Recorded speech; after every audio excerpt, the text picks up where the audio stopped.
जय श्री कृष्ण चैतन्य प्रभु नित्यानंद श्री अद्वैत गदाधर श्रीवासादि गौर भक्त वृंद। हरे कृष्णा कृष्णा कृष्णा हरे हरे, हरे राम राम राम हरे हरे। हरे कृष्णा कृष्णा कृष्णा हरे राम राम राम हरे हरे। हरे कृष्णा।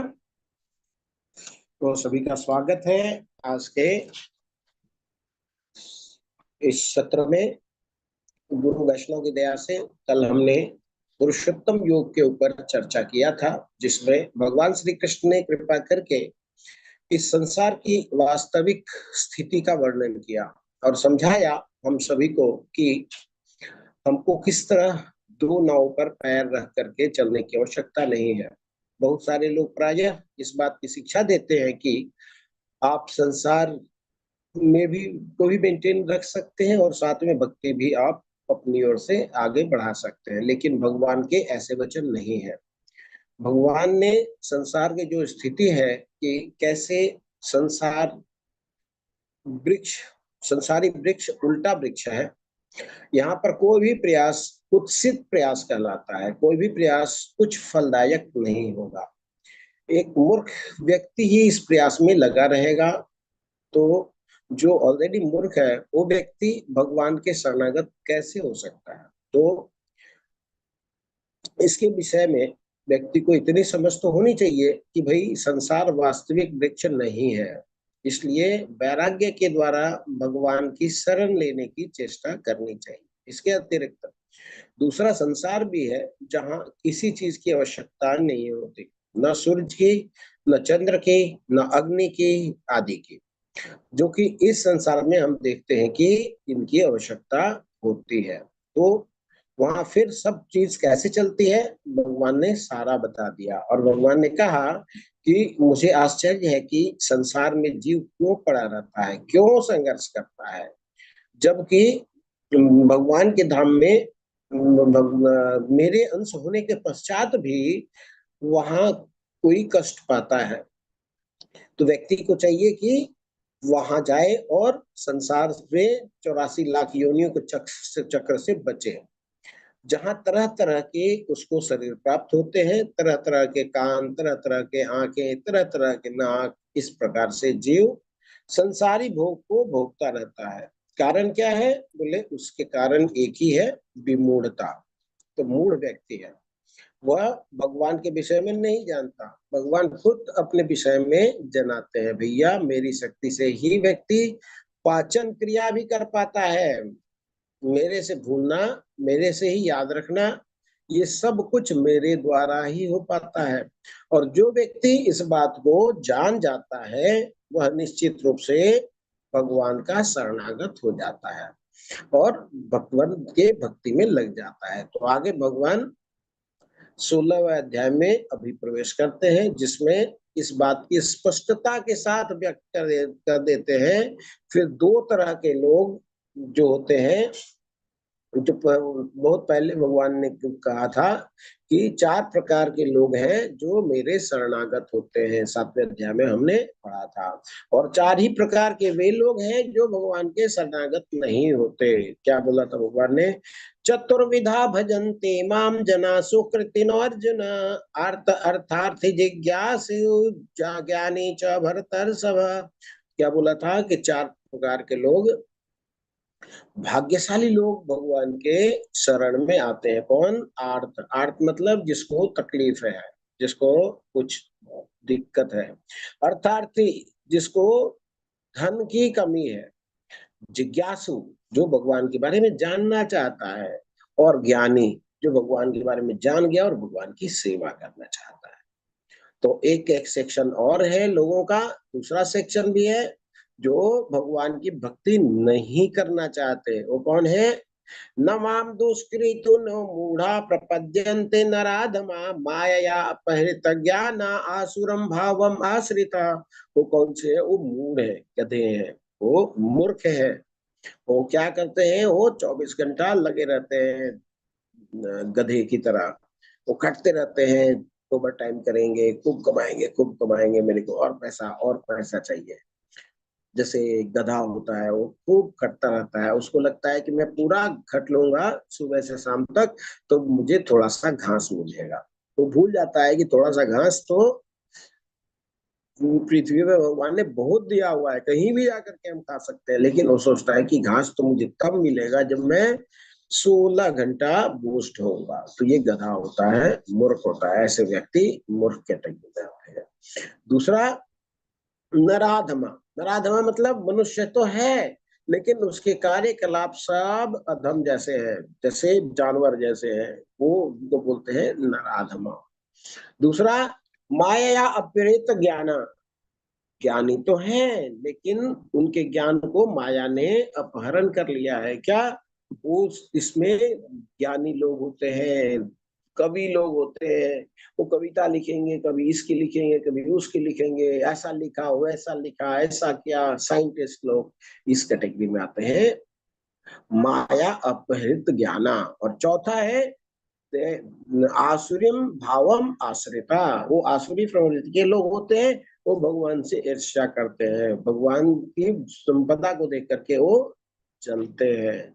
वैसे लोग भगवान के शरण में नहीं आते, हमेशा वो उल्टी ही बात करते हैं। क्या होता है, भगवान दो लीला करते हैं, एक लौकिक लीला करते हैं, एक पारलौकिक लीला करते हैं। तो अलौकिक लीला करते हैं, जैसे भगवान कृष्ण ने अलौकिक लीला करी थी। वो बचपन में ही, छोटे उम्र में ही पूतना जैसे राक्षसी का होस्ट से उसका वध किया। कोई व्यक्ति है जो होठ से किसी का नुकसान पहुंचा सकता है? होठ से आप ज्यादा से ज्यादा क्या कर सकते हैं? आप हाथ से मार सकते हैं, पैर से मार सकते हैं, लेकिन होठ से किसी का नुकसान आप क्या कर सकते हैं? दांत से आप काट सकते हैं, लेकिन होठ से तो आप कुछ भी नहीं कर सकते हैं। तो भगवान ने इतनी कम उम्र में पूतना को मार दिया। भगवान ने गोवर्धन को उठा लिया।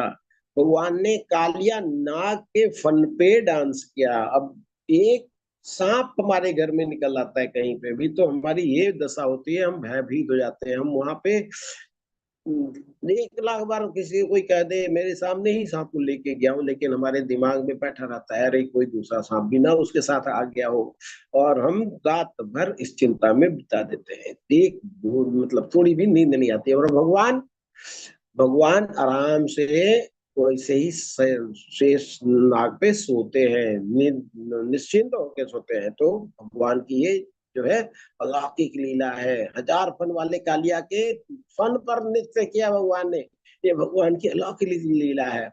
लेकिन जो भगवान से ईर्ष्या करता है वो क्या, उसको नहीं देखता। वो क्या देखता है, भगवान ने 16,000 शादी की, मैं भी 4 शादी कर लूंगा। भगवान ने माखन चुराया, मैं किसी का टिफिन बॉक्स चुरा लूंगा और मैं बराबर हो जाऊंगा। तो भगवान के लौकिक लीला से वो कंपेयर करते हैं, लौकिक को भूल जाते हैं। तो ये 4 प्रकार के जो लोग हैं भगवान के शरण ग्रहण नहीं करते।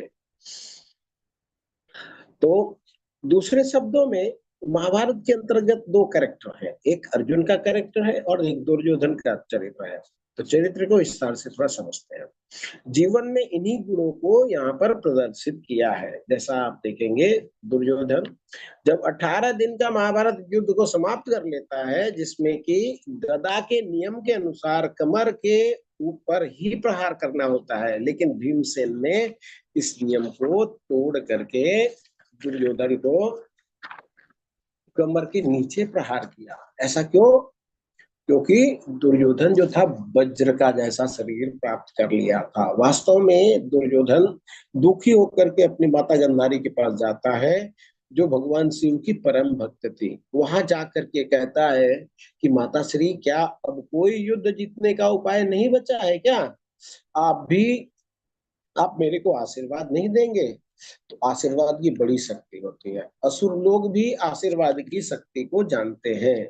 तो माता गंधारी कहती है कि पुत्र, यह रहस्य तो युधिष्ठिर बता सकता है, तुम युधिष्ठिर के पास जाओ और वो अभी भी अगर कोई उपाय होगा जीतने का तो अवश्य बता देगा। महाराज युधिष्ठिर जो है अजात शत्रु है। अजात शत्रु का मतलब जिसके हृदय में कोई शत्रु का जन्म ही नहीं हुआ है।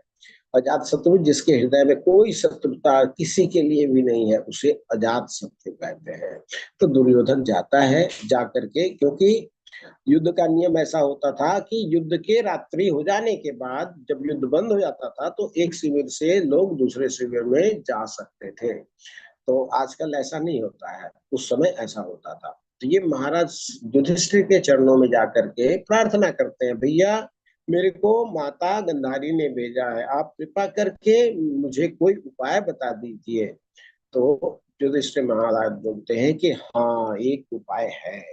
तुम अपनी माँ के पास जाकर के माता से निवेदन करना और उनको कहना कि आपने जो दृष्टि को संयमित कर रखा है, आपने पट्टी बांध रखी है दृष्टि पे, तो इतने लंबे समय से आपने संसार को देखा नहीं है, इसके कारण आपकी आंखों में अद्भुत शक्ति आ गई है। तो इंद्रियों को अगर हम संयमित करते हैं तो उसमें अद्भुत तेज आ जाता है। तो बोले अगर आप दृष्टि खोल करके मेरे शरीर को देंगे तो मेरा शरीर वज्र का हो जाएगा, ऐसा भ्राता युधिष्ठिर ने बताया है। तो बहुत खुश हो जाते हैं।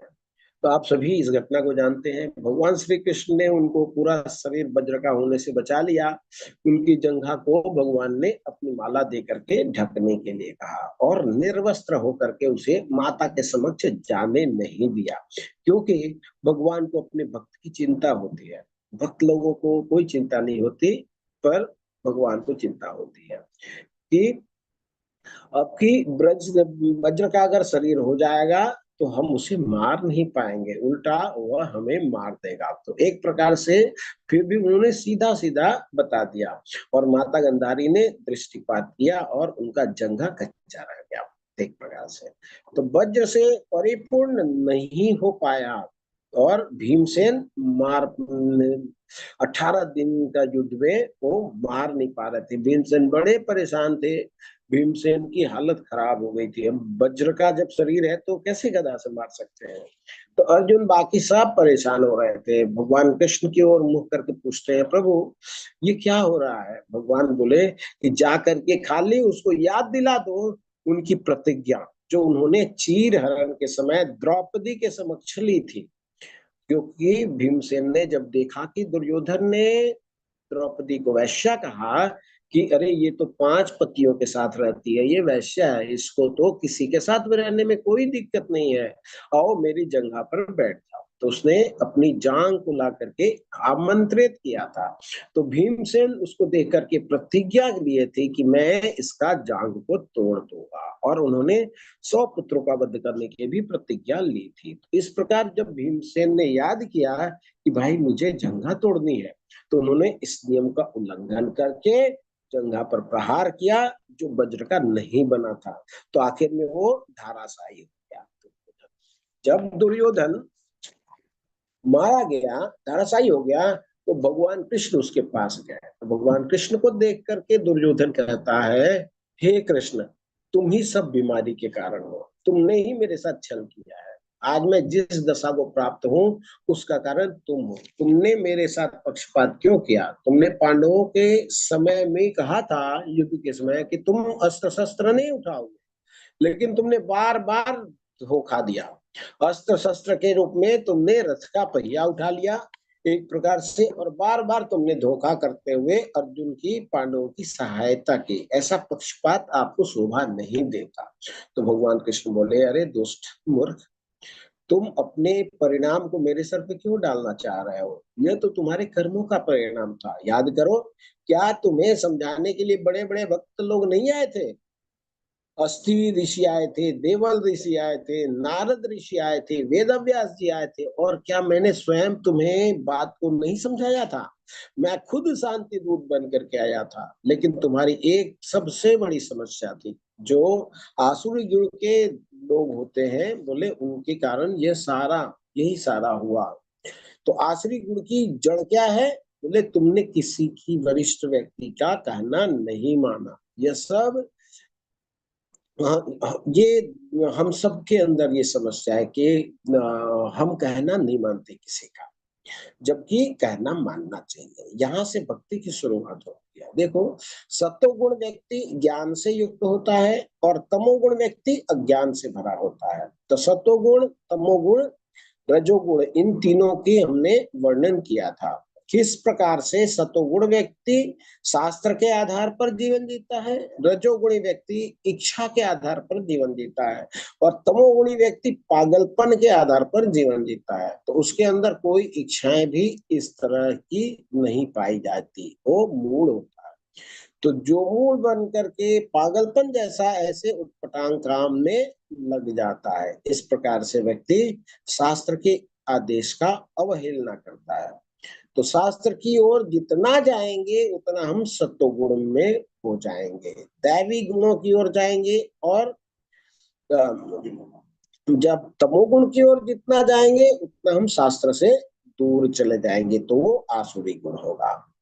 जब हम शास्त्र की तरफ जाएंगे तब दैविक गुण होगा, शास्त्र से दूर जाएंगे तो आसुरी। तो बोले कि गुणातीत व्यक्ति की दशा कैसी होती है, फिर दूसरे शब्दों में सत्वगुणी व्यक्ति तो बंधन में बंधा रहता है, रजोगुणी व्यक्ति भी बंधन में बंधा रहता है, और तमोगुणी व्यक्ति भी बंधन में बंधा रहता है। बंधन से मुक्त तो भक्ति से हो जाता है। तो भक्ति से युक्त व्यक्ति वह तो फिर शास्त्रों के अंदर अंतर्गत कैसे आएगा, क्योंकि शास्त्र मानने वाला व्यक्ति तो सतोगुणी है। तो भक्ति वाला व्यक्ति कौन सा माना जाएगा, तो बोले संसार में शास्त्र के दो खंड हैं। एक तो हमारे इच्छाओं को पूर्ति के लिए जो शास्त्र में निर्देश दिया है, भाई किस प्रकार से आप इच्छाओं को पूर्ति करो, तो ये लीगल विधि है। एक और दूसरा मुक्ति के लिए शास्त्र में निर्देश दिया गया है। व्यक्ति मुक्ति संसार बंधन से कैसे मुक्त हो, अभी भक्त की बात नहीं हो रही है, मोक्ष की बात हो रही है। मोक्ष को भी दिलाने वाला शास्त्र में कुछ निर्देशन है। मोक्ष कैसे प्राप्त हो सकता है, इससे ऊपर है भक्ति को दिलाने वाले शास्त्र। तो बोले जो भक्ति युक्त शास्त्र है, जिसमें भक्ति केंद्रित है, जो कि संसार के भोगों से ऊंचा मोक्ष और उससे भी ऊंचा भक्ति दिलाने वाले शास्त्र हैं, जिसमें श्रद्धा उदय होती है, उसे शास्त्रीय श्रद्धा कहते हैं। तो भक्ति को लेकर के बार बार भगवान ने एक बात कही, क्या कि श्रद्धा उत्पन्न होना चाहिए, हमारे अंदर क्या श्रद्धा होनी चाहिए। और श्रद्धा कौन सा, परम श्रद्धा।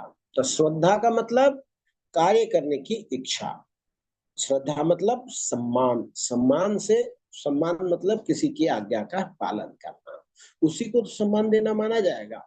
किसी की आज्ञा का पालन नहीं करेंगे तो उसे सम्मान देने का मतलब क्या रह जाएगा। हर व्यक्ति अपनी इच्छा अनुसार जीवन जीना चाहता है, उसको किसी को सम्मान देने की जरूरत ही समझ नहीं आती। वह चाहता है कि मेरे को किसी के अधीन न रहना पड़े, मेरे को जो मर्जी करे बस उसके अनुसार जीवन जिएगा। ये बहुत बड़ी विडंबना है। तो सम्मान मतलब दूसरे व्यक्ति का रेस्पेक्ट करना, दूसरे व्यक्ति का रिगार्ड करना, मतलब उसकी बात को सुनना, ये समर्पण तक जाता है, पूर्ण समर्पण तक, अर्थात आज्ञा पालन करना। इसलिए पहले शास्त्र से हम बात को सीखते हैं। कौन से शास्त्र से, जो भक्ति को केंद्रित है, शास्त्र जो भक्ति युक्त है, जैसे भागवतम, जैसे चैतन्य चरितामृत, जैसे रामायण, इन सब में भक्ति कूट कर करके भरी हुई है, भक्ति की ओर ले जाते हैं ये सभी शास्त्र। और इससे बढ़ करके फिर साधु की आज्ञा का पालन करना, और उससे बढ़ करके गुरु जी के आज्ञा का पालन करना, जिसमें कि उत्तरोत्तर श्रद्धा की अधिक आवश्यकता होती है। जिसमें कई बार ऐसा हो सकता है कि गुरु साधु हमें शास्त्र से अलग होकर के आज्ञा देते हुए नजर आ सकते हैं, वास्तव में वे शास्त्र से अलग होकर आज्ञा नहीं देते, लेकिन हम उनके शास्त्र की गहराई को नहीं समझ सकते। हम शास्त्र को ऊपर ऊपर से समझते हैं, और वे शास्त्र को गहरा जा करके गुरुवर्ग समझते हैं। इसलिए उनमें श्रद्धा हो जाना वो बहुत बड़ी बात है। इसलिए दैवी गुण का दूसरे शब्द में जो भक्त है, बोले वो भक्त का एक ही प्रमुख गुण है, वो है आज्ञा पालन करना। इसलिए वह सत्गुण से ऊपर चला जाता है, जिसमें श्रद्धा है, जो शास्त्र के आधार पर, ज्ञान के आधार पर जीवन नहीं जी रहा है, इसलिए वो बंधन से मुक्त है। अगर शास्त्र के अनुसार जीवन जी रहा है तो वो बंधन से युक्त है। इसलिए आज्ञा पालन सर्वश्रेष्ठ गुण है, जो दुर्योधन में नहीं था। दुर्योधन का ये आसुरी गुण है। जो दैवी गुण वाले व्यक्ति का अगर हमें अंतर करना है, तो हम इस सिद्धांत के आधार पर स्पष्ट अंतर हो जाता है। हमें बहुत ज्यादा गहराई में जाने की आवश्यकता नहीं है। खाली हम अपने आप में ये विचार करें कि अगर हम स्वयं में आज्ञा पालन कर रहे हैं क्या, तो समझ लें कि हम भक्त हैं। हम सतोगुण से ऊपर उठे हुए व्यक्तित्व हैं एक प्रकार से। और अगर हम जीवन में आज्ञा पालन नहीं कर रहे हैं, तो समझ लें कि हम असुर हैं, जो दुर्योधन के मेंटेलिटी के लोग होते हैं प्रायः। तो आज्ञा पालन करने वाले अर्जुन के जैसे भक्त कहलाते हैं, इस प्रकार से नटसेल में। और थोड़ा सा संक्षेप में आपको ये दैवी और आसुरी स्वभाव का अंतर बताया। तो दैवी स्वभाव का प्रमुख लक्षण क्या है? दैवी स्वभाव का प्रमुख लक्षण शास्त्र की आज्ञा का पालन करना है। इससे ऊपर साधु की आज्ञा का पालन करना है। इससे ऊपर गुरु की आज्ञा का पालन करना है। इसको कहते हैं गुरु, साधु और शास्त्र। जितना हम शास्त्र की ओर जाएंगे, गुरु साधु का त्याग करते हुए जाएंगे, उतने हम सत्वगुण कहलाएंगे। और जितना हम गुरु साधु की ओर जाएंगे, समझ लो उतना ही हम शास्त्र के ऊपर भक्ति युक्त शास्त्रों की ओर जाएंगे। तो चलते हम अपने अध्याय में। तो आज का अध्याय है देव असुर साधन विभाग योग। तो देवी गुण कौन से हैं, आसुरी गुण कौन है, इसमें हम आज सीखेंगे। तो हमने मोटा मोटी समझ लिया, जो गुरु साधु शास्त्र की आज्ञा का पालन करता है वो दैवी गुण कैसे युक्त होता है, और जो इनकी अवहेलना करता है वो असुरी गुण में होता है। अब भगवान क्या बोल रहे हैं? भगवान 1, 2 और 3 तीन श्लोक में दैवी गुण की चर्चा करते हैं। क्या बोलते हैं? श्री भगवान वाच अभयम सत्व संशुद्धि ज्ञानम योग व्यवस्थिति दानं तपश्च यज्ञश्च स्वाध्याय स्तप आर्जवम अहिंसा सत्य अक्रोध त्याग शांतिम अपैशुनम दया भूतेष्वलो लुप्तम आर्जवम हि अचापलम तेज क्षमा धृति शौचम अद्रोहो नातिमानिता भवन्ति संपदम दैवीम अभिजातस्य भारत।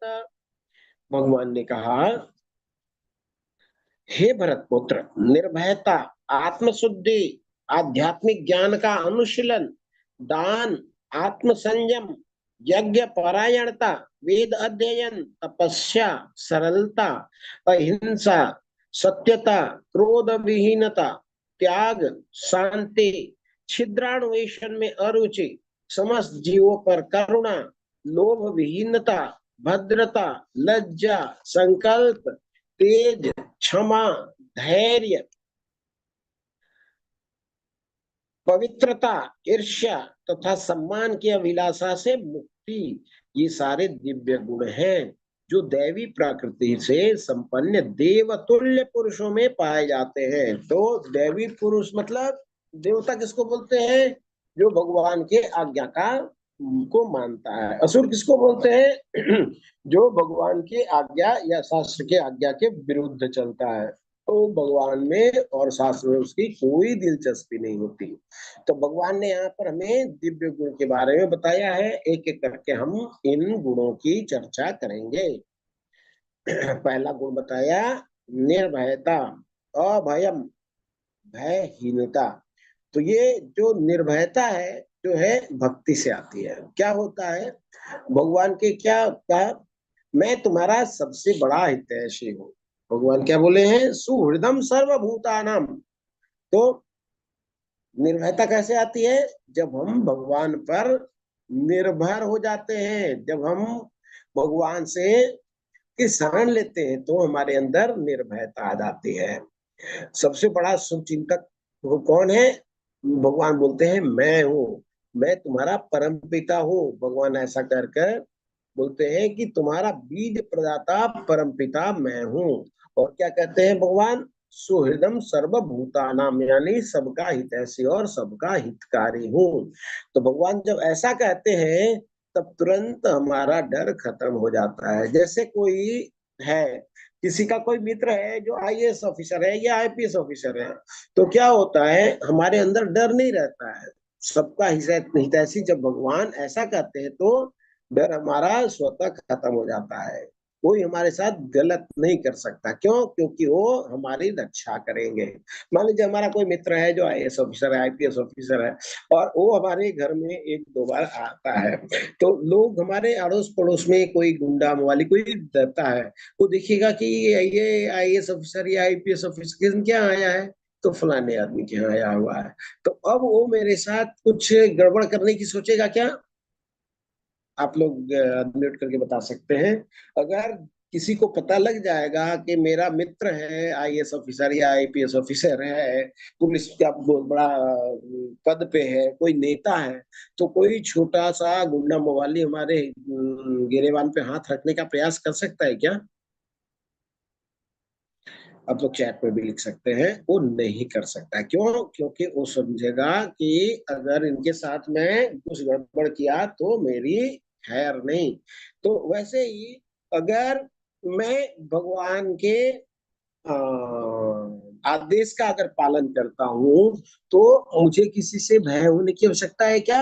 हमें कौन बचाएगा?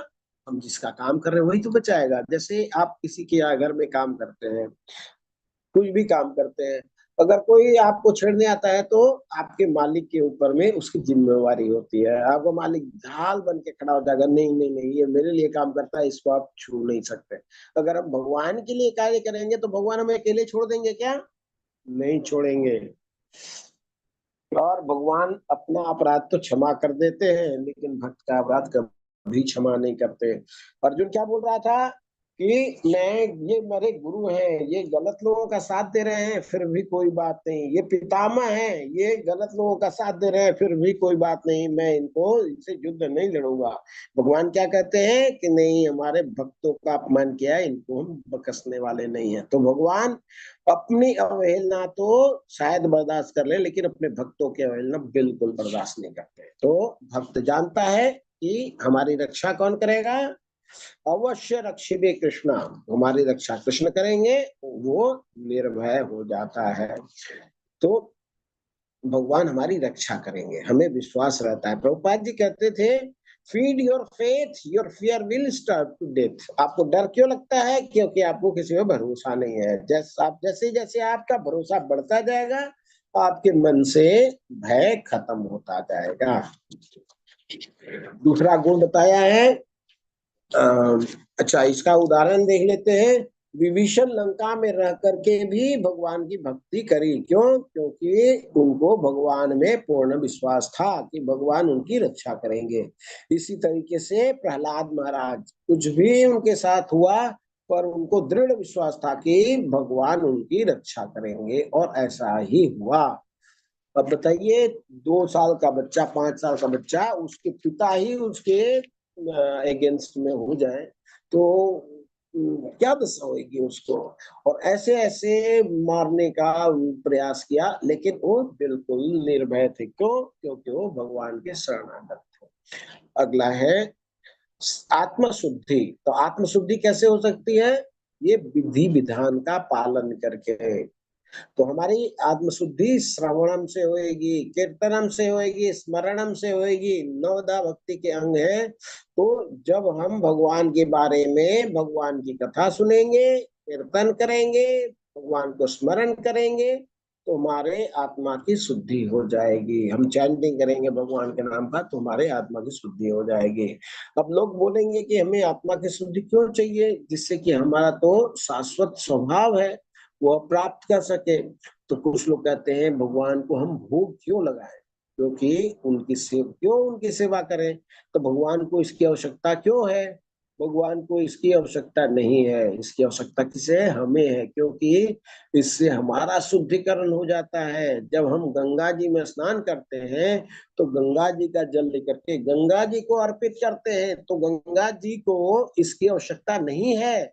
आपने गंगा जी का कुछ नहीं दिया, पर गंगा जी का जल लेकर के गंगा जी में जब अर्पित करते हैं तो आपकी शुद्धि हो गई। आगे बोलते हैं ज्ञान आध्यात्मिक ज्ञान का अनुशीलन। तो आध्यात्मिक ज्ञान हमें कहाँ से मिलता है?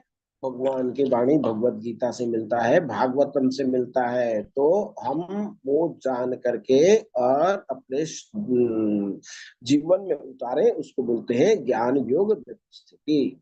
इसके आगे हमेशा जो भक्त है भगवान के बारे में ज्यादा से ज्यादा जानना चाहता है, ज्यादा से ज्यादा ज्ञान हासिल करना चाहता है। जब हम किसी के बारे में जानते हैं तो उससे हम और ज्यादा प्रेम कर सकते हैं। जब हम भगवान के नाम रूप लीला धाम के बारे में ज्यादा पढ़ते हैं तो हमारा प्रेम उनके साथ और बढ़ जाता है। अगला है दान। दान का अर्थ होता है त्याग। तो अपनी आसक्ति को घटाना और बाद में सब कुछ भगवान को न्यौछावर कर देना, यहाँ तक कि अपना आत्मा भी। इसे दान कहते हैं। बिना आसक्ति से सब कुछ भगवान की सेवा में लगाना, इसको दान कहते हैं। इसके बाद है आत्मसंयम। आत्मसंयम का अर्थ है जो इंद्रिय विषय की चीजें हैं उनका परित्याग। तो वहां पे समोसा चल रहे हैं, वहां पे गुलाब जामुन चल रहे हैं, वहां पे लोग पार्टी कर रहे हैं, ये अगर हम अवॉइड करते हैं तो इसको बोलते हैं इंद्रिय विषय की चीजों का त्याग। आगे बोलते हैं यज्ञ परायणता। तो यज्ञ सबसे उत्तम यज्ञ कलयुग में कौन सा है? हरि नाम संकीर्तन यज्ञ। तो उसमें रुचि, तो उससे हमारी रुचि बढ़ जाती है। तो हमें यज्ञ कौन सा करना है? हमें हरि नाम संकीर्तन करना है। हरे कृष्णा कृष्णा कृष्णा हरे हरे, हरे राम राम राम हरे हरे। अगला है वेद अध्ययन। वेदों के अध्ययन में उनकी रुचि बढ़ जाएगी। प्रतिदिन भगवत गीता पढ़ेगा, भागवतम पढ़ेगा, जो भगवान के शास्त्र है उनका अध्ययन करेगा, उसमें भगवान के प्रति रुचि बढ़ेगी। तो एक ये भी गुण है वेद अध्ययन। तपस्या। तपस्या तीन प्रकार के होते हैं, वो हम आगे पढ़ेंगे। बॉडी शरीर की तपस्या, माइंड की तपस्या और वर्ड वाणी की तपस्या। मन कर्म और वचन तीनों से तपस्या किस प्रकार होती है वो हम आगे देखेंगे। आगे सरलता। तो भक्त एकदम सरल जीवन जीता है। जितना ज्यादा हम भौतिक जीवन जिएंगे उतना ही हम सरल नहीं रह पाएंगे। हमारा समय का अपव्यय होएगा और हमें भक्ति करने का प्रयत्न पर्याप्त समय नहीं मिल पाएगा। क्यों? क्योंकि हम सरल नहीं होंगे तो झूठ बोलेंगे, झूठ बोलेंगे तो हमारे दिमाग में वो झूठ को न पकड़े ना जाए उसके लिए हम दिमाग लगाते रहेंगे, प्रयास करते रहेंगे और एक से एक तरकीब निकालते रहेंगे। और हम अगर सरल रहेंगे तो ये सब हमें कुछ करने की आवश्यकता नहीं होगी, हमारे पास समय ज्यादा होएगा और हम भक्ति कर पाएंगे। अगला गुण है अहिंसा। तो सब पर दया करना और सबको भक्ति में लगाना, ये सबसे बड़ा अहिंसा है। हिंसा क्या है? किसी के उत्थान के बारे में नहीं सोचना, वो हिंसा है। किसी के उत्थान के बारे में सोचना, ये अहिंसा है। तो हम कौन है? हम आत्मा है, भगवान के अंश है। हम बिछड़ गए हैं तो सबसे बड़ा अहिंसा क्या है? कि बिछड़े बच्चे को उनके पिता से मिला देना। तो जो हम संसारी लोग हैं सब भगवान से बिछड़े हुए हैं। तो अगर आप भगवत गीता देते हैं, भगवत गीता का ज्ञान देते हैं तो उनको समझ में आएगा, अरे मैं तो भूल गया था, भगवान मेरे पिता है। हम अपने घर जाएंगे तो वहां पे निश्चिंत होकर रहेंगे। ये जो भौतिक संसार है ये किराया का घर है, और किराया के घर में आप ज्यादा दिन नहीं रह सकते, जितना दिन रहेंगे उतना किराया देना होता है। लेकिन अगर आप अपने पिता के घर में जाएंगे तो वहां आपको किराया नहीं देना पड़ता, वहां से पिता आपको कभी भी निकालते नहीं वहां से। तो भगवान का जो घर है वो हमारे पिता का घर है। तो वहां जाने के लिए क्या करना पड़ेगा? भक्ति करना पड़ेगा। भक्ति करने के लिए हमारे अंदर दैवी स्वभाव होना जरूरी है। और दैवी स्वभाव कैसे आएगी? ये सब गुणों से आएगी। अगला है सत्यता। शास्त्र के वचन को ज्यों के त्यों प्रस्तुत करना, उसको तोड़ मरोड़ कर प्रस्तुत नहीं करना, इसको बोलते हैं सत्यता। अगला है क्रोध विहीनता। क्रोध विहीनता मतलब क्रोध नहीं करना ये भक्त के गुण है, तो हमें क्रोध से बचना चाहिए। अगला है त्याग। त्याग मतलब यह नहीं है कि सब कुछ छोड़ करके चल दे। त्याग का मतलब है सब कुछ भगवान की सेवा में लगाना, अपने इंद्रिय भोग के लिए नहीं लगाना, उसको त्याग बोलते हैं। आगे बोलते हैं शांति। तो उनका मन शांत रहता है, वह परेशानी में नहीं होता। आगे बोलते हैं छिद्रान्वेषण में अरुचि। दूसरों में दोष ढूंढना। जो भक्त होते हैं वे दूसरों में कभी भी दोष नहीं ढूंढते, दूसरों से अच्छी चीजें हमेशा सीखते हैं, बुरी चीजें उनसे नहीं सीखते। आगे है समस्त जीवों पर करुणा। करुणा तो सब जीवों पर दया करते हैं। क्यों? क्योंकि भगवान क्या बोलते हैं कि ममई वंशो जीवलोके जीव भूत सनातना। तो भगवान के अंश हैं जीव भूत, सारे जीव भगवान के अंश हैं। सिर्फ मनुष्य के बारे में नहीं बोला, कीड़ा मकोड़ा जितने सब भगवान के अंश हैं। तो हम भी भगवान के अंश हैं। तो हमारा आपस में क्या रिश्ता हुआ? हमारा रिश्ता हुआ भाईचारे का। तो हम अपने भाई का ऊपर कैसे अकरुणा बरत सकते हैं, कैसे हम उसका वध कर सकते हैं? हमें सब जीवों पर दया करनी चाहिए। लोभ विहीनता मतलब लालच नहीं करना। हमें लोभ नहीं करना चाहिए, हर चीज प्राप्त करने के लिए नहीं आगे होना चाहिए। हमें देना सीखना चाहिए, देने की हमें स्पर्धा कम करनी चाहिए। भद्रता मतलब अच्छा व्यवहार करना चाहिए, लोगों को इज्जत देनी चाहिए। अगला है लज्जा। लज्जा मतलब शर्माना, विनम्रता आ जाती है भक्त के अंदर। लज्जा का मतलब शर्माना नहीं होता है, लज्जा का मतलब इज्जत करना होता है। तो वो क्या बोलते हैं, स्त्रीणादपि सुनीचेन तरुणपि सहिष्णुना अमानिना मान देना। तो अगला है संकल्प। संकल्प क्या? कि हम भगवत गीता के क्लास को पूरा अटेंड करेंगे। हम चातुर्मास चल रहा है, इसमें हम ये नियम को पालन करेंगे। सुबह जल्दी उठना, इतना माला करना, 4:30 बजे मंगल आरती में जाना, उसको अटेंड करना, ये क्या है? ये है संकल्प की इच्छा। संकल्प, भक्तों में संकल्प भी होता है। ये जो संकल्प है ये दैविक गुण है। तेज। तेज का मतलब यह है कि तेज भागना, ये तेजवान होना। तेज मीन्स आप में तपस्या से तेज निकलती है। जैसे जैसे सोने को पिघलाया जाता है उसमें उसकी तेज बढ़ती है। तेज मीन्स आपका निखार।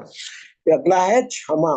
अम्बरीश महाराज ने दुर्वासा ऋषि को क्षमा कर दिया। तो ये एक क्षमा जो है ये एक दैवीय गुण है। धैर्य। भक्ति में धैर्य रखना चाहिए। धैर्य मतलब दृढ़ता, डिटर्मिनेशन। मैंने जो प्लान किया है मैं उसको एग्जीक्यूट करूंगा, ये धैर्य है। और ऐसे इम्पैशेंट नहीं होगा कि अभी इसका रिजल्ट क्यों नहीं आ रहा है, क्यों नहीं आ रहा है। अरे मेरा काम कार्य करने का है, रिजल्ट जब आना होगा आ जाएगा। अगला पवित्रता। पवित्रता शरीर की पवित्रता, ये बाहरी स्नान, और मन की पवित्रता ये आंतरिक स्नान। तो बाहर की पवित्रता के लिए क्या करते हैं? हम तीनों टाइम स्नान करते हैं जल से। और मन की पवित्रता के लिए भगवान के नाम का जप करते हैं। हरे कृष्णा कृष्णा कृष्णा हरे हरे, हरे राम राम राम हरे हरे। ईर्ष्या। ईर्ष्या ईर्ष्या तथा सम्मान की अभिलाषा से मुक्ति। तो ईर्ष्या और सम्मान की अभिलाषा नहीं होती भक्तों में। वो किसी से न ईर्ष्या करते हैं, ना सम्मान प्राप्त करने की इच्छा करते हैं। क्या बोलते हैं चैतन्य महाप्रभु? त्रिरादपि सुनीचेन तरोरपि सहिष्णुना अमानिना मान देना कीर्तनीय सदा हरि। तो क्या करना चाहिए दैवी स्वभाव वाले लोगों को? कि अपने को तृण से भी नीचे समझना, पेड़ से भी ज्यादा सहनशील होना, अमान अमानिना मतलब मान की उपेक्षा नहीं करना, और दूसरे को भरपूर सम्मान करना। अगर हम ये करेंगे तो हम दैवी स्वभाव के जाने जाएंगे, और हमारे अंदर हमारे को भजन कीर्तन करने का समय मिलेगा। तो कोई भी कार्य सम्मान पाने के लिए नहीं करना, दैवी प्रकृति संपन्न देवतुल्य जीवों में पाए जाते हैं। आगे देखते हैं 16:1 से 3 में उल्लेख में ये सभी 26 गुण पारलौकिक हैं। वर्णाश्रम धर्म के अनुसार इनका आचरण होना चाहिए। इन्हें सामाजिक और व्यवसायिक की विभिन्न स्थितियों के अनुसार विकसित किया जाना चाहिए। उद्देश्य यह है कि भले ही भौतिक स्थितियां दयनीय हो, भौतिक स्थितियां मतलब सांसारिक जो सिचुएशन है, यदि इन गुणों का अभ्यास पुरुषों के सभी वर्गों द्वारा किया जाए तो धीरे धीरे परलौकिक बोध के उच्चतम मंच तक उठना संभव होता है। प्रभुपाद जी अपने तात्पर्य में बताते हैं।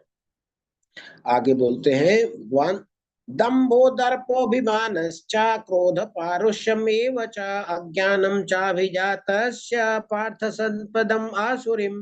अब अभी तक भगवान दैवी संपद वाले लोगों के बारे में बताए थे कि जो दैवी गुण वाले कौन से? जो साधु शास्त्र, साधु गुरु शास्त्र के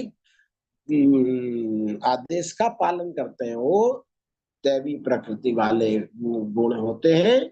और आसुरी जो देव शास्त्र गुरु और साधु के आदेश का पालन नहीं करते, वो आसुरी होते हैं। आसुरी में क्या क्या होता है? दम्भ दर्पोऽभिमानश्च क्रोध पारुष्यमेव च अज्ञानं चाभिजातस्य पार्थ संपदम आसुरीम। हे पृथा पुत्र, दम्भ दर्प अभिमान क्रोध कठोरता तथा अज्ञान ये सारे आसुरी स्वभाव वाले गुण हैं। दम्भ किसको बोलते हैं? दम्भ बोलते हैं ऐंठ। ऐंठ मतलब हमारे पास हो कुछ भी नहीं, लेकिन हम दिखाएंगे कि हमारे पास सबसे ज्यादा है। दर्प किसको बोलते हैं? हमारे पास है थोड़ा सा, लेकिन दिखाएंगे कि हमारे पास बहुत ज्यादा है, ये दर्प है। और अभिमान, अभिमान तो हमारे पास जो है और किसी के पास नहीं है, ये अगर हमारी मेंटालिटी है तो ये अभिमान है। क्रोध, उनके पास क्रोध बहुत ज्यादा होती है आसुरी स्वभाव वाले लोगों के पास। पारुष्य मतलब कठोरता, वो किसी के साथ तरीके से बात नहीं करते, वो कठोर होते हैं।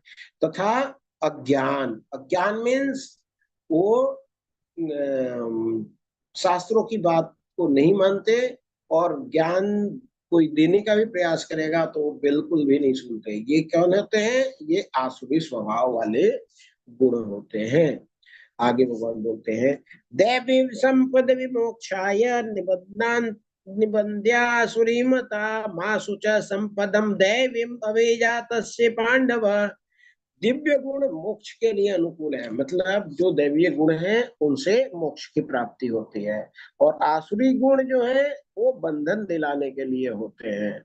हे पांडु पुत्र, तुम बिना चिंता मत करो। क्यों? क्योंकि तुम दैवी गुणों से युक्त होकर के जन्मे हो, मतलब तुम्हारे अंदर जो है देवीय गुण है, तो देवी गुण है, इसलिए आपको चिंता करने की आवश्यकता नहीं है। आपको मोक्ष किससे मिलती है? देवीय गुण से मिलती है। जब हम किसी की आज्ञा का पालन करते हैं, जब हम किसी के अच्छे बताए हुए रास्ते पे चलते हैं, तो आप, चूंकि आप में ये सब गुण हैं, तो भगवान उनको निश्चिंत करते हैं कि आपको परेशान होने की आवश्यकता नहीं है। आगे बोलते हैं, दो भूत सर्गो लोकेस्मिन् अस्मिन् असुरम देवम आसुरम एव च देवो विस्तरसः प्रोक्त आसुरम पार्थ में शृणु। हे पृथा पुत्र, हे अर्जुन, इस संसार में सृजित प्राणी दो प्रकार के हैं। कौन? दैवी तथा आसुरी। मैं पहले ही विस्तार से तुम्हें दैवी गुण बतला चुका हूँ, अब मुझसे आसुरी गुणों के विषय में सुनो। आसुरी गुण के बारे में और चर्चा भगवान आगे करने वाले हैं। तो क्या है? प्रवृत्तिम च निवृत्तिम च जनानां विदुरासुरा न शौचम न पिचाचारो न सत्यतेषु विद्यते। जो आसुरी लोग हैं वह नहीं जानते क्या करना चाहिए और क्या नहीं करना चाहिए। उनमें पवित्रता नहीं होती, उचित आचरण नहीं होता, और सत्य पाया नहीं जाता। वो क्या करते हैं? वो अपवित्र रहते हैं, वो कुछ भी कर लेते हैं, उनके अंदर सफाई की कोई भाव नहीं होता, उनका आचरण गंदा होता है, वो किसी का इज्जत नहीं करते और हर समय गलत आचरण करते हैं और उनके अंदर सत्य नहीं पाया जाता। वो लोग कौन से होते हैं? वो आसुरी व्यक्ति होते हैं। वो रात रात में जगते हैं, शराब पीते हैं और ड्रग्स लेते हैं और दिन दिन भर सोते हैं। तो इनके अंदर ये वाले गुण होते हैं और इनके अंदर सत्यता नहीं पाई जाती और उस चीज को छुपाने के लिए जो इनके कृत्य है, वो गलत कृत्य को छुपाने के लिए ये उसका सहारा लेते हैं बार बार। तो ये क्या है? आसुरी गुण है। आगे भगवान बताते हैं, असत्यम प्रतिष्ठम ते ते जगत आहुर्निश्वरम अपरस्पर संभूतम किम मन्ये काम है तो कम। वे कहते हैं कि यह जगत मिथ्या है। क्या बोलते हैं? ये सब मिथ्या है, तुम अपने मन मर्जी करो, कुछ से कुछ भी नहीं होता, इसका कोई आधार नहीं है। तो वो बोलते हैं कि किसी ने नहीं बनाया, ये अपने आप बना हुआ है, जगत मिथ्या है और इसका नियामक किसी ईश्वर द्वारा नहीं हुआ, ईश्वर ईश्वर कुछ नहीं होता है। उनका कहना है कि यह काम इच्छा से उत्पन्न होता है और काम के अतिरिक्त अन्य कोई कारण नहीं है। तो आप बिंदास जियो, जो करना है मन में वही करो, ये अपने आप आ गया है। उनको ये पता नहीं होता कि अपने आप कुछ भी नहीं होती। एक हलवा भी बनाना होता है तो आपको टेक्निक जानना पड़ता है, सूजी लगता है, बेसन लगता है, उसमें चीनी डालना पड़ता है, उसको भूनना पड़ता है, आग लगता है। अपने आप जब हलवा नहीं बन सकती तो इतना ब्रह्मांड कैसे अपने आप आ सकता है? लेकिन ये जो आसुरी व्यक्ति होते हैं, इनको न जानने से मतलब होता है, न सुनना चाहते हैं, न जानना चाहते हैं। ये उटपटांग ऐसा ही बकवास क्या करते, क्या कर रहे हैं? ये जगत मिथ्या है, इसमें कुछ नहीं है, इसका कोई आधार नहीं है, इसका नियामन किसी ईश्वर द्वारा नहीं होता। उनका कहना है कि यह काम इच्छा से उत्पन्न होता है और काम के अतिरिक्त अन्य कोई कारण नहीं है। ऐसे निष्कामों का अनुगमन करते हुए आसुरी लोग, जिन्होंने आत्मज्ञान खो दिया है और जो बुद्धिहीन है, ऐसे अनुपयोगी एवं भयावह कार्यों में प्रवृत्त होते हैं जो संसार का विनाश करने के लिए होता है। आगे भगवान बोलते हैं, कभी न संतुष्ट होने वाले, काम का आश्रय लेकर तथा गर्व के मद और मिथ्या प्रतिष्ठा में डूबे हुए आसुरी लोग इस तरह मोहग्रस्त होकर सदैव क्षणभंगुर वस्तुओं के द्वारा अपवित्र कर्म का व्रत किए रहते हैं। वो क्या? हमेशा क्षणभंगुर वस्तुओं के पीछे पड़े रहते हैं, जिनका कोई अस्तित्व नहीं है। वो थोड़े देर के लिए होता है, लेकिन ये सारा अपने अपवित्रता का व्रत और कर्म और व्रत लिए रहते हैं। ये अपवित्र ही रहना चाहते हैं और ये लालची स्वभाव के होते हैं। इनका विश्वास है कि इंद्रियों की तुष्टि ही मानव सभ्यता की मूल आवश्यकता है। ये बोलते हैं कि हमारी इंद्रियां तुष्ट हो जाए बस, और कुछ नहीं चाहिए। चोरी करना पड़े, बदमाशी करना पड़े, कुछ भी करना पड़े, हमारी इंद्रियां तुष्ट होनी चाहिए। इस प्रकार मरण काल तक इनको अपार चिंता होती रहती है। वे लाखों इच्छाओं के जाल में बंद कर और काम और क्रोध में लीन होकर इंद्रिय तृप्ति के लिए अवैध ढंग से धन संग्रह करते हैं। ये सारे अवैध कार्य करेंगे। क्या करेंगे? इलिसिट रिलेशन, ये बाहर में संबंध रखेंगे। गैम्बलिंग, ये जुआ खेलेंगे, गलत गलत तरीके से पैसा का करेंगे।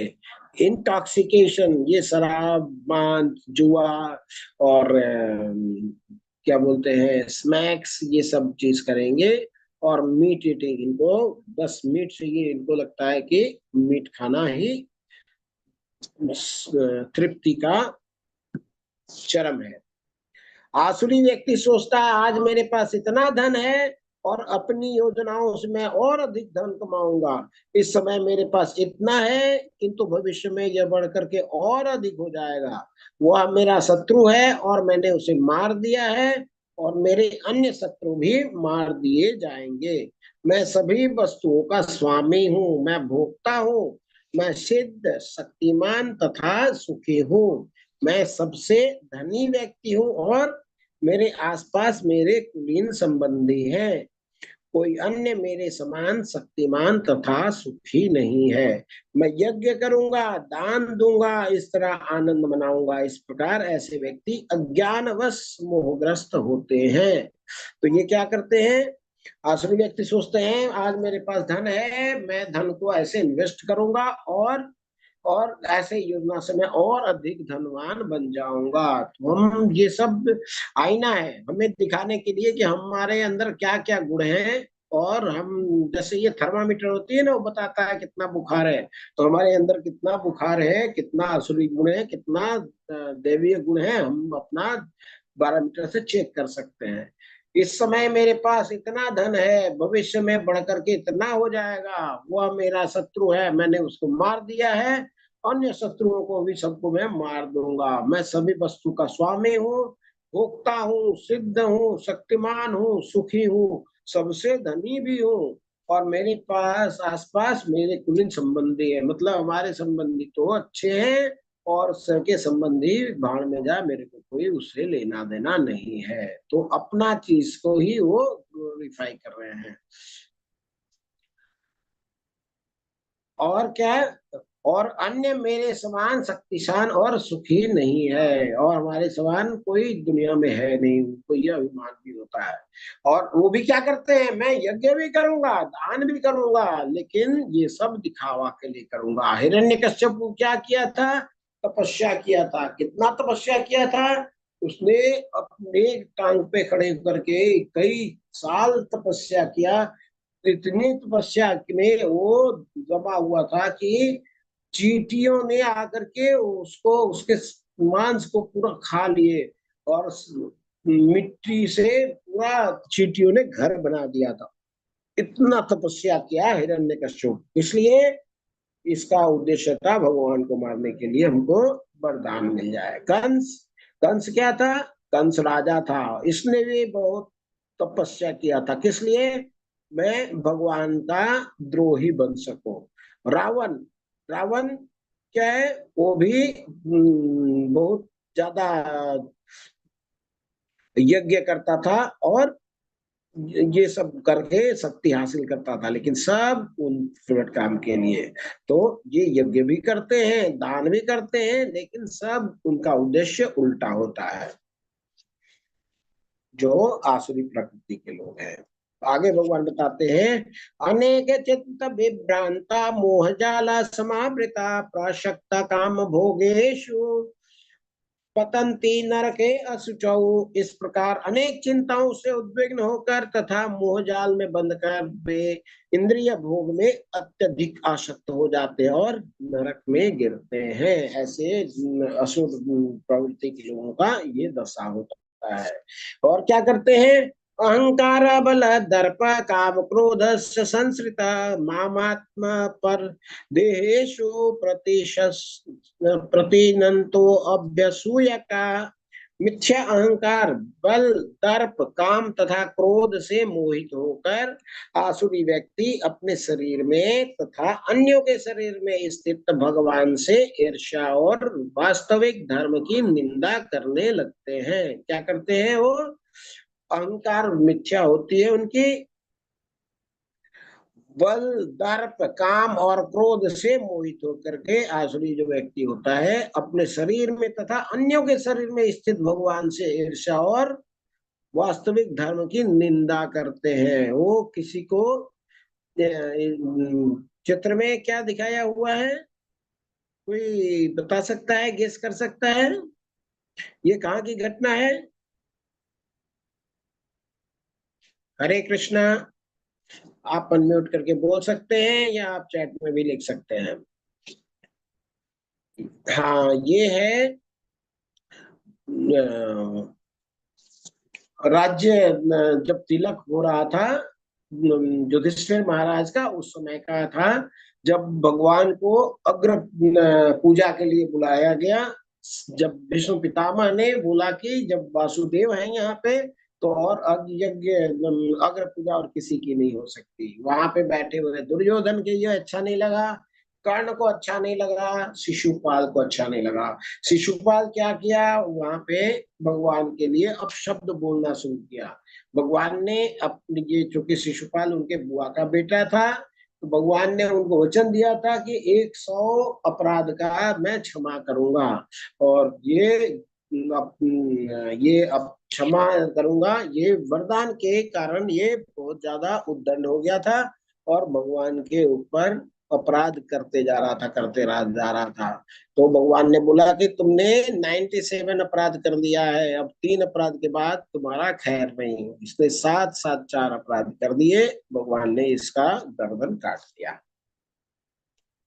जो लोग ईर्ष्यालु तथा क्रूर हैं और नराधम हैं, उन्हें मैं निरंतर विभिन्न आसुरी योनियों में, भव सागर में डालता रहता हूँ। भगवान क्या बोल रहे हैं कि जो लोग ईर्ष्यालु हैं, क्रूर हैं और नराधम हैं, उन्हें मैं आसुरी योनियों में डालते रहते हैं भगवान। तो हम देखें हमारे अंदर कितने ईर्ष्यालु वाले गुण हैं, कितने क्रूर वाले गुण हैं, कितने नराधम वाले गुण हैं।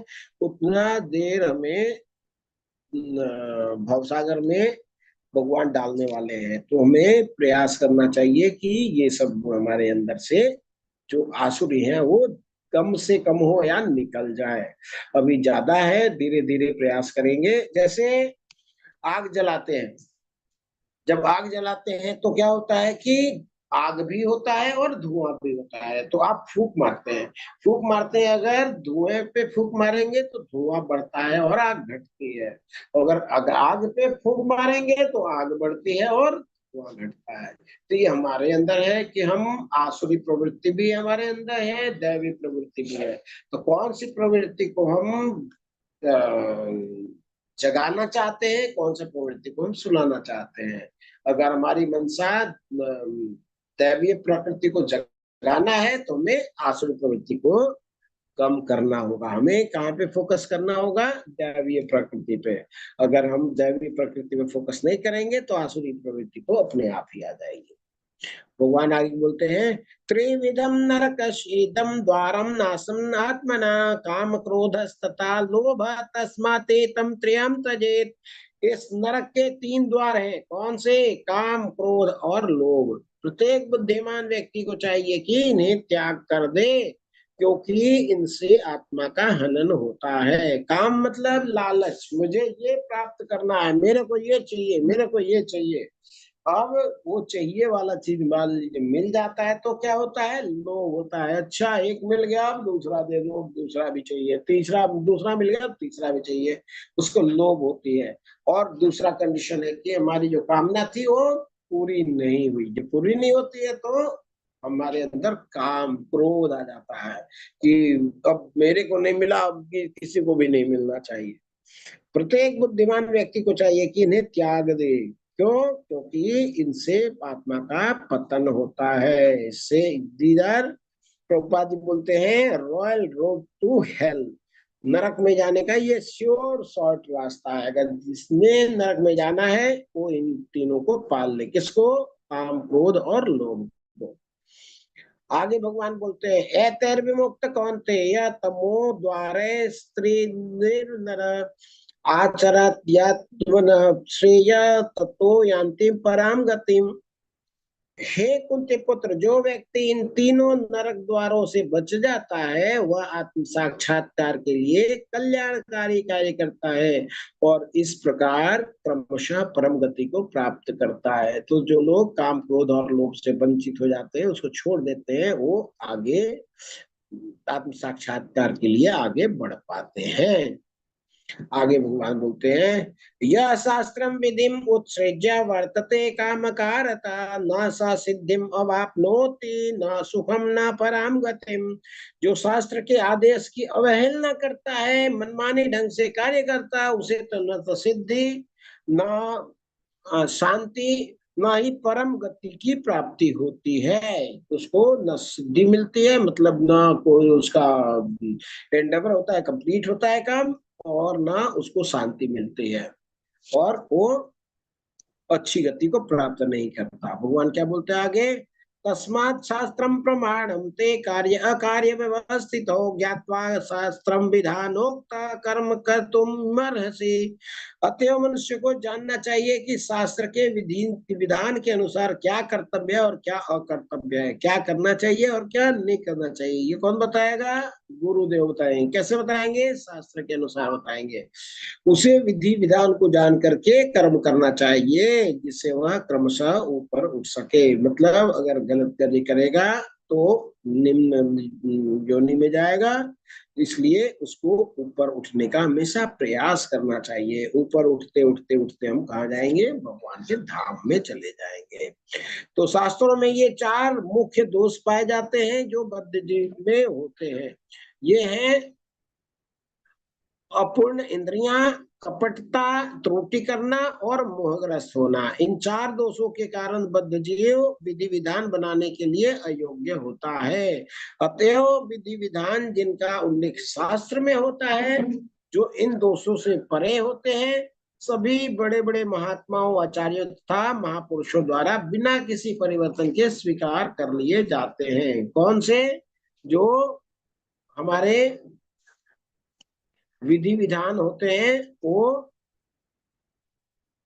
जो वैदिक वांग्मय में दिए हुए, वो जो मनुष्यों के द्वारा बनाए हुए, वो नहीं। शास्त्र के नियम का पालन किए बिना कोई सिद्धि प्राप्त नहीं कर सकता। अतएव जो शास्त्रों के तात्पर्य को वास्तव में समझता है वह भाग्यशाली माना जाता है। वह भौतिक शक्ति प्रकृति के 3 गुण से बने हैं। ये जो भौतिक प्रकृति है, ये भक्ति शक्ति है, प्रकृति के 3 गुण से बने हैं। इसके पूर्व की भगवान के ज्ञान का मार्ग खुले मनुष्य को कम से कम 100 गुण तक ऊपर उठना चाहिए। दूसरों के लिए यदि उपयुक्त तथा प्रमाणिक गुरु का मार्गदर्शन प्राप्त हो जाता है तो उसका जीवन सफल हो जाता है, क्योंकि गुरु उच्च पद की ओर उन्नति का मार्ग दिखा सकते हैं। तो हमें गुरु धारण करके हम भक्ति में और आगे बढ़ सकते हैं और हम ये बंधन से मुक्त हो सकते हैं, गुणातीत हो सकते हैं। ये प्रभुपाद जी बता रहे हैं। तो इसी के साथ ही हमारा इसका ये अध्याय 16 समाप्त होता है। तो किसी का कोई प्रश्न हो, कोई चर्चा करना हो, कोई कमेंट हो, कुछ बताना चाहते हो, कुछ कैसे और आगे बढ़ाया जाए, कोई कुछ अच्छा सजेशन हो तो आप शेयर कर सकते हैं। सब लोग चेक करते हैं वीडियो किसने ऑन किया है, किसने नहीं किया है। हरे कृष्णा बंसीलाल प्रभु जी, हरे कृष्णा। दर्शन दिया आपने, बहुत बहुत हरे धन्यवाद कृष्णा प्रभु। प्रभु जी, प्रणाम। प्रणाम।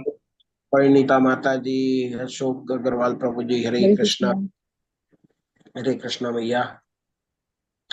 आप लोग सब लोग वीडियो ऑन किया करिए। और हरे कृष्णा जो जी, दंडवत हरे कृष्णा भैया, हरे कृष्णा। चंदा रानी माता जी, दंडवत प्रणाम। किशन कुमार प्रभु जी, हरे कृष्णा। हरे कृष्ण। अनिल हरे गुप्ता प्रभु जी, दंडवत प्रणाम प्रभु। प्रणाम।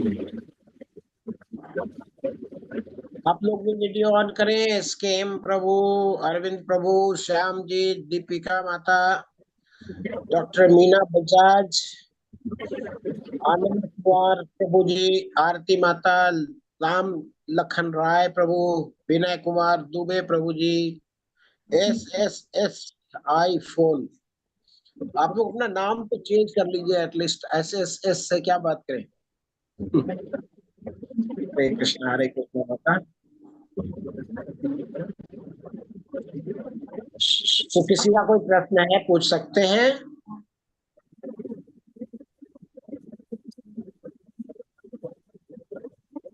फ्राइडे से हम लोग लेवल 2 का स्टार्ट करेंगे।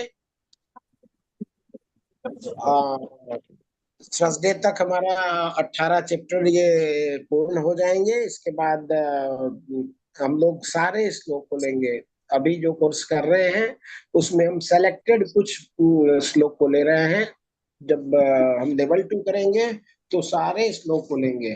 तो शायद 2 तारीख से शुरू हो रहा है और 31 तक में ये अगस्त में कंप्लीट करना होगा। तो मेरे हिसाब से कुछ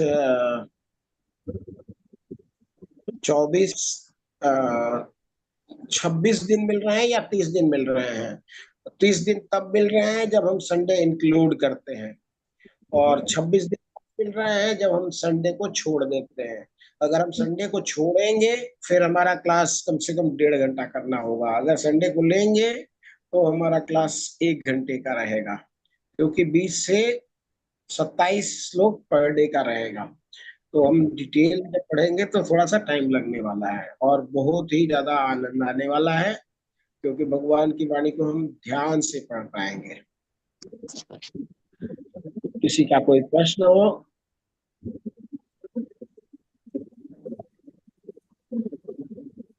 प्रभु जी आप संडे भी ले लेना ताकि 1 घंटे में क्लास खत्म हो जाए। जी माता जी। आप संडे भी ले लेना, संडे छोड़ना मत। संडे लेंगे, ठीक है माता जी। भगवान की वाणी जितना ज्यादा सुने उतना ज्यादा अच्छा है माता। आप ये कह रहे हैं कि संडे लेना, लेकिन 1 घंटा ज्यादा नहीं होना चाहिए, ये कह रहे हो आप?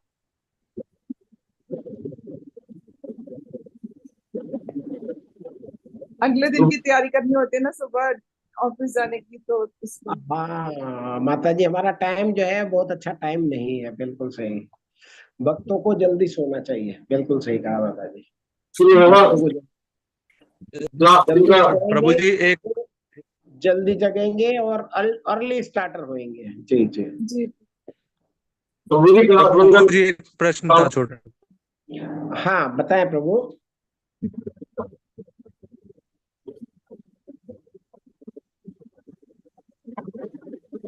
क्लास वन, तो मेरी क्लास का बैच से शुरू होगा।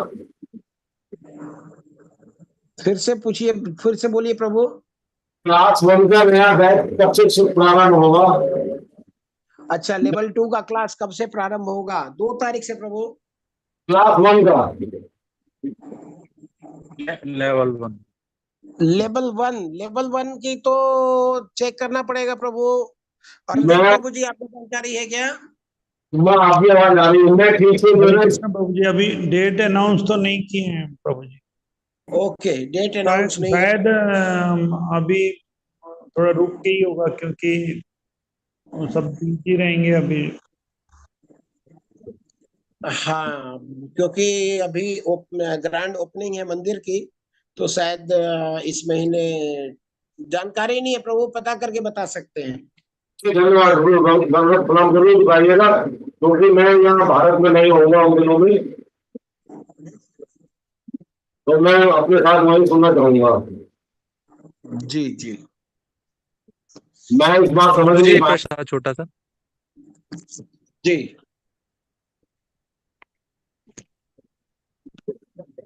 प्रभु जी आवाज आ रही है आपको? हाँ, आ रही है प्रभु, अब आ रही है। प्रभु जी आपने जो छंद जो तीसरे श्लोक में बताया था, 1 से 3 जो आपने बताए थे, उसमें एक लाइन लिखी थी कि वर्णाश्रम धर्म के अनुसार इनका आचरण करना चाहिए, और उससे पहले जो पंक्ति थी वो थी कि उल्लिखित सभी 26 गुण परलौकिक हैं। तो जो गुण की अपेक्षा है वो वर्णाश्रम वर्ण के अनुसार है कि किस वर्ण में कितने धर्म का कितने गुणों का होना चाहिए। इस लाइन को थोड़ा अगर एक्सप्लेन कर पाए। एक सेकंड प्रभु।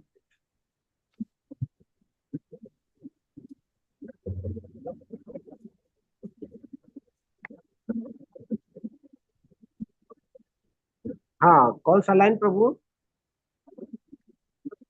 ये आपने जो बताया था ना कि छंद 16 1 से 3 में उल्लिखित ये सभी 26 गुण परलौकिक हैं। मेरा प्रश्न है इसकी अगली लाइन, वर्ण आश्रम धर्म के अनुसार इनका आचरण होना चाहिए। तो क्या ये वर्ण के अनुसार इनका आचरण कुछ गुण होने चाहिए, किसी में नहीं होने चाहिए, इसका मतलब इसको एक्सप्लेन कर पाएंगे इस लाइन? वर्ण आश्रम धर्म के अनुसार आचरण होना चाहिए। हाँ जी जी जी। एक्सप्लेनेशन वर्णाश्रम में आपने जो धर्म। स्लाइड दिखाई थी उसमें लिखा था। Okay okay okay. देखिए, वर्णाश्रम धर्म, वर्णाश्रम धर्म क्या कहता है? वर्ण 4 होते हैं, आश्रम 4 होते हैं, ठीक है। जी 4 वर्ण कौन से होते हैं? ब्राह्मण, क्षत्रिय, वैश्य और शूद्र, राइट। जी जी। और 4 आश्रम होते हैं, ब्रह्मचर्य, ब्रह्मचार्य, गृहस्थ। गृहस्थ, वानप्रस्थ और संन्यास। तो जी ये टॉप से स्टार्ट होता है। तो सबसे ऊंचा जी आश्रम और वर्ण कौन सा है? संन्यास। ठीक है। जी तो जो जी सबसे पहले है, अभयम सत्व संशुद्धि ज्ञान योग व्यवस्थिति। ये जो 3 है, ये है जी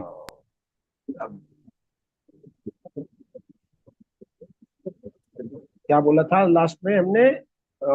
आश्रम सबसे ऊंचा है, ये है संन्यास आश्रम। तो जो संन्यास न्यास ग्रहण, आश्रम।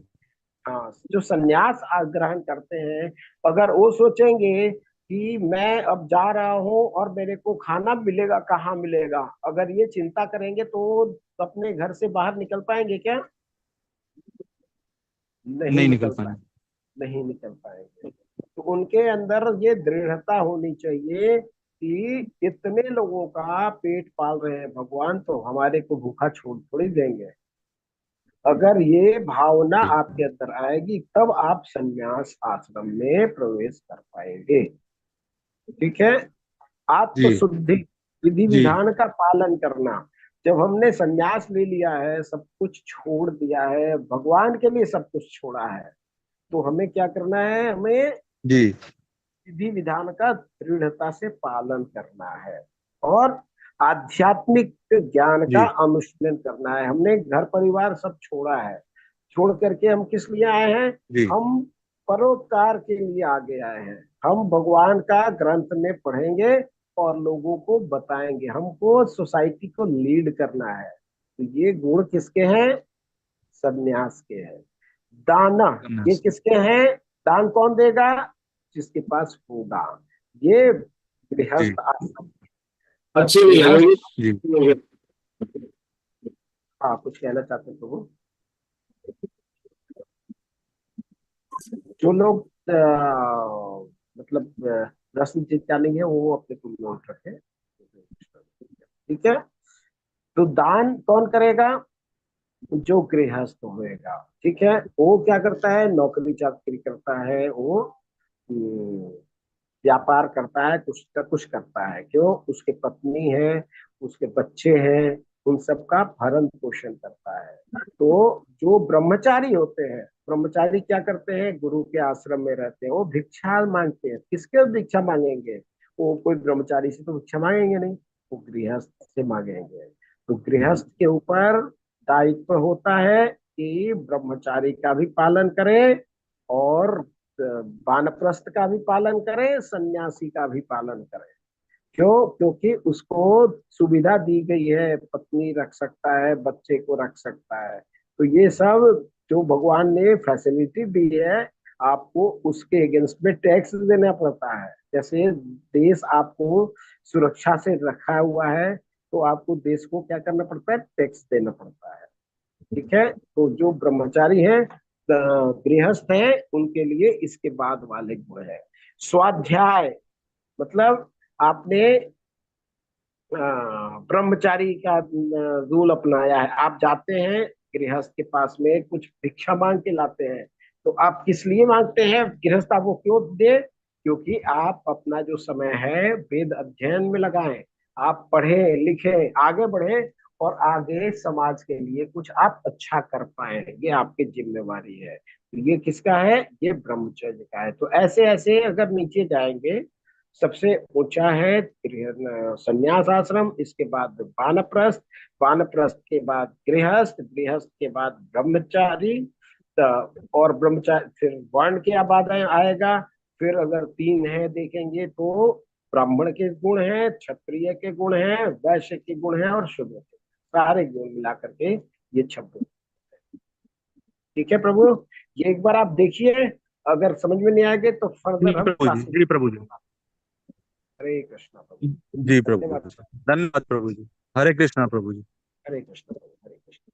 दीपिका माता जी, आपने हैंड रेस किया। हरे कृष्णा प्रभु जी। हेलो, हरे कृष्णा प्रभु जी एक प्रभु जी। सेकंड। हाँ हाँ, दीपिका माता का सुन लेते हैं, इसके बाद आप। जी। प्रभु जी शांति। कल के लेक्चर में ना हमने गोलोक का वर्णन सुना। तो गोलोक में हम श्री कृष्ण के स्वरूप में रहते हैं, लेकिन हम तो सशरीर जाते ही नहीं है वहां, तो आत्म स्वरूप में, मतलब आत्मा के स्वरूप में रहते हैं। तो फिर हम श्री कृष्ण के स्वरूप में कैसे रह सकते हैं?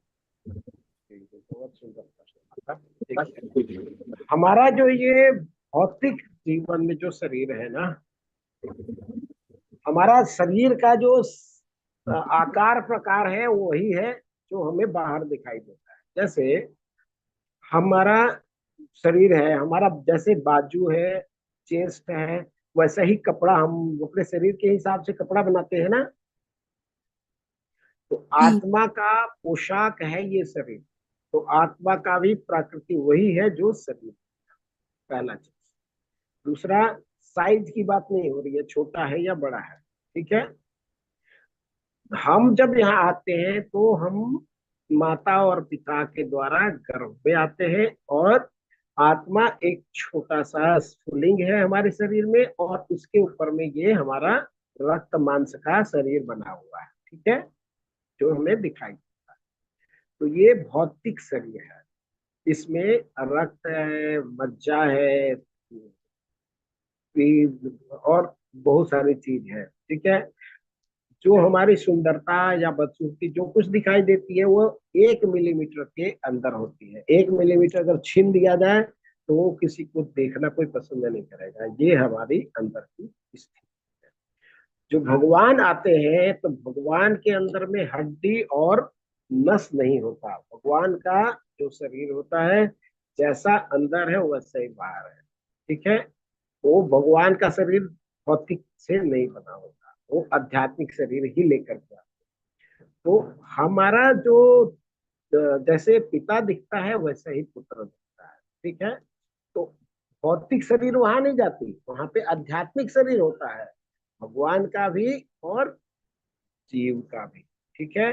तो भगवान जैसे पिता है, पिता जैसे जो सोफा में बैठते हैं, बहुत पैसा कमाते हैं, पुत्र को थोड़ी जब चटाई में बिठा देते हैं।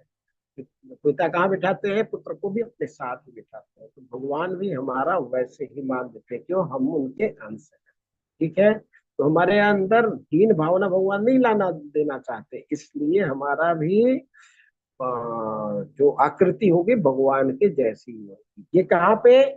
ये गोलोक वृंदावन में, जहाँ पे हम भगवान के साथ साख्य रस में जाएंगे, दास्य रस में जाएंगे, या फिर वात्सल्य रस में जाएंगे, या फिर माधुर्य रस में जाएंगे। अगर हम वैकुंठ गए, ठीक है ना, तो वैकुंठ में भगवान के साथ आदान प्रदान नहीं होती। वैकुंठ के अधिकारी कौन होते हैं? नारायण होते हैं। वहां पे जाने का मतलब है हमें सिर्फ प्रार्थना करनी होगी, वहां पे आवाज भी निकालना अलाउड नहीं है। तो भगवान की जो हम सेवा करते हैं रस के साथ, ठीक है। भगवान क्या बोलते हैं? यम यथा माम प्रपद्यन्ते तांस तथैव भजाम्यहम्। तुम मेरे पास दोस्ती लेके आओगे तो मैं दोस्ती दूंगा, तुम मेरे पास दुश्मनी लेके आओगे तो दुश्मनी बढ़िया से निभाऊंगा। भगवान का ये प्रिंसिपल है। तो हम जिस भाव से भगवान को अप्रोच करते हैं ना, भगवान हमको उसी भाव से हमें एक्सेप्ट करते हैं। तो ये कारण है माता जी। तो हमारा शरीर नहीं है वहां जा रहा है, इसलिए हमारा शेप वैसा नहीं होगा, ये कर सकते। ठीक है दीपिका माता? जी प्रभु जी, हरे कृष्ण।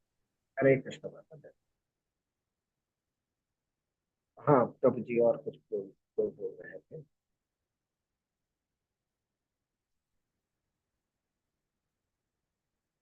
अनिल प्रभु जी कुछ बोल रहे थे क्या?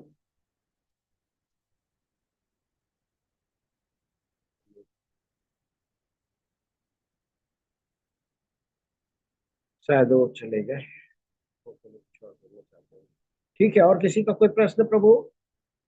किसी का कोई सजेशन, कुछ और बताना हो?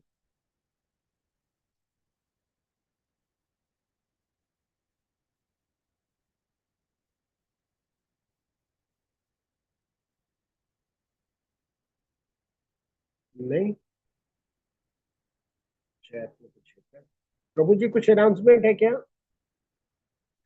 या बैच कब शुरू होगा क्लास? हरे कृष्ण प्रभु जी, नहीं कुछ नहीं है।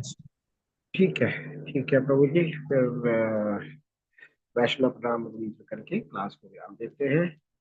वांछा कल्पतरुभ्यश्च कृपा सिंधुभ्य एव च पतितानां पावनेभ्यो वैष्णवेभ्यो नमो नमः।